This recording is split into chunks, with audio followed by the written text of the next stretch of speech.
രണ്ടുണ്ണിയോ? ആരടാ അത്? ഞാനാടാ. വാ വാ വാ വാ. ഏത് വകുപ്പിലാടാ ചെറ്റ ഞാൻ നിനക്ക് അളിയനാവുന്നത്? എന്റെ പെങ്ങളെ ഞാൻ നിനക്ക് കെട്ടിച്ചേരാവടാ. അയ്യോ, എനിക്ക് സ്വന്തം പെങ്ങളില്ലല്ലോ. അപ്പൊ ഞാൻ പാലക്കാട് ചുങ്കത്തുള്ള ശാരദയായിട്ടതില്ലടാ ചുറ്റിക്കളി. അവരുടെ മൂത്ത മൗലടാ കനകറാണി. ഈയുടെ റൂട്ടിലിറങ്ങിയ പുതിയ പീസ്. അവളെ ഞാൻ സ്വന്തം പെങ്ങളെ പോലെ വിചാരിച്ച് എന്നൊക്കെ കെട്ടിച്ചേരാടാ. അപ്പൊ നീ എനിക്ക് അളിയനായില്ലടാ ചെറ്റ കുഞ്ഞിരാമ. രാജേന്ദ്ര, താൻ പോയ വെറുതെ വഴക്കണ്ടാക്കാതെ.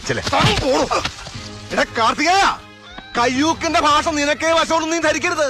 നിന്റെ അച്ഛൻ സമ്പാദിച്ചിട്ട വകയല്ല നീ ഹോസ്പിറ്റലിൽ കയറി തല്ലി തകർത്തത്. ഈ കൈയിന്റെ എല്ലാരും 4 പീസാക്കിയ പിന്നെ നീ ഒരുത്തന്റെ മുമ്പിൽ പൊക്കില്ലത്.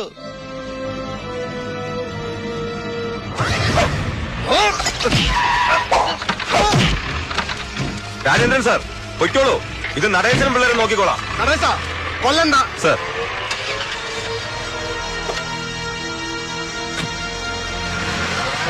കോളേറ്റ് ഉണ്ണി ബാക്കിലോട്ട് നിക്കി. മോനെ നടേശ, ചീപ്പ് ഷൈനിങ് ആണെന്ന് വിചാരിക്കരുത്. വാച്ച് കാർട്ടിയർ ആണ്. 1.5 ലക്ഷം രൂപ വില വരും. ഇതിവിടെ ഇരിക്കട്ടെ. ഓ